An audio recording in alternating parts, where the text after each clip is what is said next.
Salut, c'est Tim.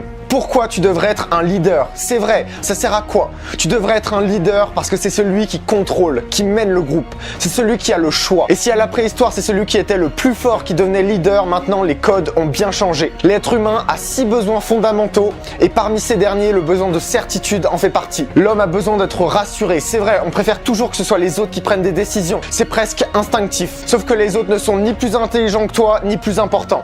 Et c'est parce que les autres ne s'occuperont pas de tes intérêts que les autres ne savent pas ce que tu veux et plus basiquement qu'ils se fichent de toi que tu as besoin d'agir. Il n'y a aucune justice ici. La seule justice qui s'applique est appliquée par celui qui a le plus de pouvoir. Il n'y a aucune décision fair play et personne ne te donnera ce que tu mérites juste parce que tu le mérites. C'est pour ça que je te propose cette série sur comment devenir un leader. Ces règles sont issues de mon travail, de livres et plus particulièrement de la vie réelle. J'espère que tu apprécieras ce travail, qu'il te sera utile et que tu auras envie de le partager. Alors pour devenir un leader, je vais t'aider, il n'y a aucun problème. Je suis là pour 3 choses avec cette chaîne. T'aider à voir ce que tu veux dans la vie, t'aider à comprendre les choses et te pousser à donner le meilleur de toi-même. Je suis convaincu que si tout le monde donne son maximum, on peut changer le monde en un claquement de doigts. La preuve que tout le monde peut être un leader? Regarde 2 personnes qui se disputent sur un thème. Si tu vois qu'elles se mettent pas d'accord et que tu arrives dans la conversation, si tu as de la chance, elles vont s'arrêter de parler et tu vas captiver leur attention. Pourquoi? Pour plusieurs raisons.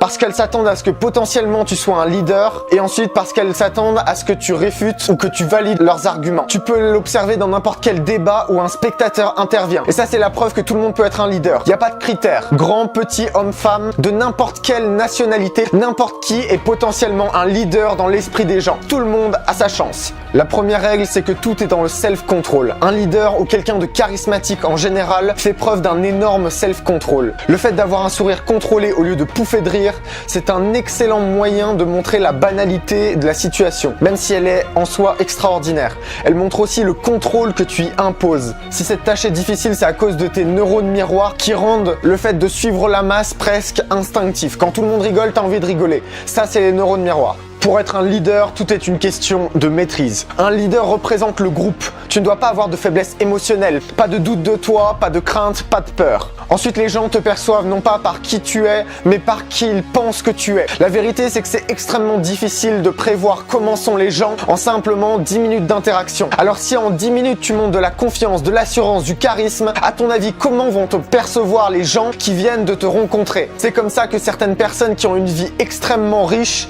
se retrouvent en bas de l'échelle dans une discussion parce que si tu maîtrises pas les codes sociaux, si tu as uniquement 10 minutes pour faire tes preuves et que tu te rates, tu montres un manque de contrôle, un besoin, une maladresse, la perception qu'ont les gens de toi changera en quelque chose de négatif. Et en 10 minutes, tu peux absolument détruire ton image. Après, tu dois comprendre que tu n'es pas seul. Comprends les motivations des gens autour de toi. C'est ça aussi être un leader. Ne sois pas dépassé par les événements. Un leader comprend les motivations des gens. On en a tous. Des désirs primaires, le pouvoir, la gloire, l'argent. Et c'est particulièrement intéressant si tu te souviens ce qui motive la personne en face de toi. Tu peux même lui demander. Ça peut paraître être de la logique, mais si tu ne le fais pas, ne dites pas que tu le sais. À quand remonte la dernière fois où tu as demandé ce qui motive la personne en face de toi? C'est également capital pour donner aux gens ce qu'ils veulent, pour trouver des arrangements.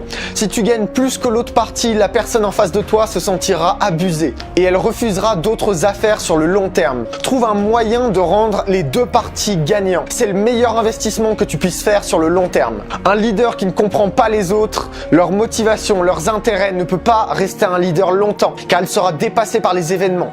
Il ne saura pas prévoir ce qui va arriver. Imagine que tu diriges une entreprise. Tu dois avoir 50 000 € de chiffre d'affaires à la fin du mois.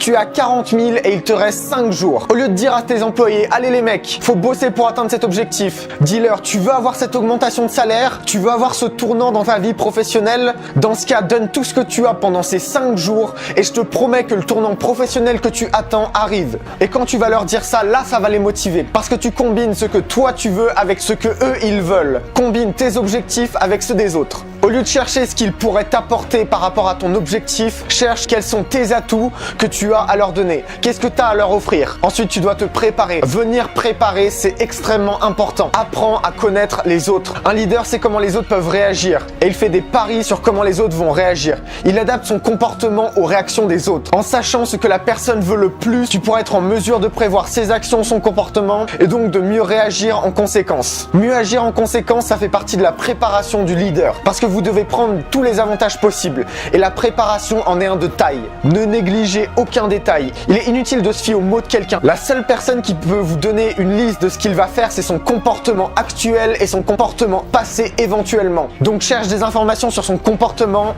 et ça te fera une idée de la personne en face de toi. Les actes ne mentent pas. Churchill disait « N'écoute pas les gens, regarde-les ». Et il avait raison, parce que ça permet de les connaître pour mieux réagir. Ensuite, sois ferme dans tes décisions. Ne doute pas de toi de base. Personne ne veut suivre quelqu'un d'incertain. Personne ne veut suivre quelqu'un d'hésitant. L'humain a besoin d'avoir une réponse et rapide si possible. Donc si tu es un leader, tu dois pouvoir prendre la meilleure décision sur le moment. Si tu doutes, tes décisions perdent de la valeur, donc ton leadership automatiquement en perd aussi. Un souverain ne doit jamais ni plier ni s'attendrir. C'est ce que Napoléon disait. Imagine-toi cette scène. T'es devant un magnifique paysage et juste à tes pieds il y a une falaise. Et tu sautes. La blague c'est que tu seras la personne qui va t'adapter et tu vas t'adapter sur le rocher qui est en bas. Parce que le rocher qui est plus dur que toi, il va pas lâcher un pouce de terrain. Il va pas s'aplatir pour toi. Par contre toi tu vas t'écraser pour le rocher. C'est pas le rocher qui va craquer, c'est toi. On doit pouvoir s'adapter à toi dans la plupart des cas ou alors s'écraser. Un leader qui prend la meilleure solution est rarement accepté par la majorité. Alors assume tes choix et sois ferme. Donne-leur de l'attention, donne-leur de l'importance, fais-les se sentir uniques. Un leader, c'est être à l'écoute pour comprendre la vision ou l'histoire de quelqu'un. C'est capital pour donner aux gens ce qu'ils veulent. Tu ne peux être respecté que si tu respectes ceux qui le méritent. Et dans la même logique, on peut absorber pleinement l'attention des autres que si tu écoutes pleinement toi aussi. Après ça, tu dois contrôler le cadre, contrôle la situation. Un leader ne se contente pas d'explorer les options qui lui sont proposées, car bien souvent le cadre est imposé. Imagine qu'on te pose une question à laquelle tu ne peux pas répondre, par respect par exemple. Imagine qu'on pose cette question à un professeur. Quel est le meilleur élève ? Il serait bien idiot de répondre directement, car le cadre le force à répondre un non sans argumenter. Alors au lieu de donner un non là où un élève se sente bien et tous les autres se sentent inférieurs, il devrait plutôt répondre comme ça. Eh bien on peut pas dire qu'il y a un meilleur élève que les autres. Certains excellent dans ce qu'ils aiment, d'autres sont bons partout et d'autres ont une curiosité débordante. Un leader crée la meilleure option, il modifie une option déjà existante. Il donne la chance à tous les élèves de se sentir importants dans les groupes qu'il a créés.